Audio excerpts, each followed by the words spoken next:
À quel moment tu réalises que la drague était plus qu'une passion et que ça devient un métier secondaire? Enfin, Alors, à la base, et justement, pour les détracteurs de ce que les dragues font, c'est un métier. C'est un métier où il faut se lever, il faut s'investir.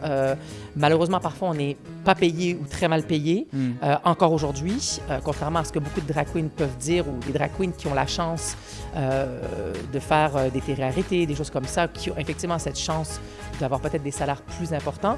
C'est un vrai métier, c'est un investissement. Et justement, moi, c'est parce que j'ai vite compris que je n'en vivrais pas, que c'est devenu une vraie passion. Et qui me permet aujourd'hui, au contraire, d'en profiter et de profiter de tous les moments où je suis sur scène, où je sors. Parce qu'en fait, et je pense qu'on en viendra tout à l'heure à ça, je n'endosse pas un personnage. Je suis exactement la même personne, in et out of drag, ce qui est plutôt rare.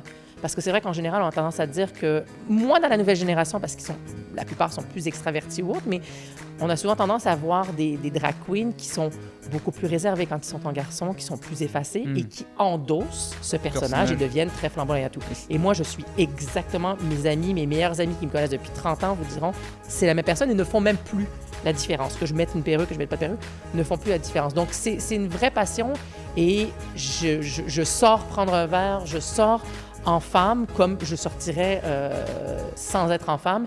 Et c'est une vraie passion et c'est ce qui fait qu'aujourd'hui, je pense que ça fait 24 ans que je fais ça et que j'ai encore plaisir à faire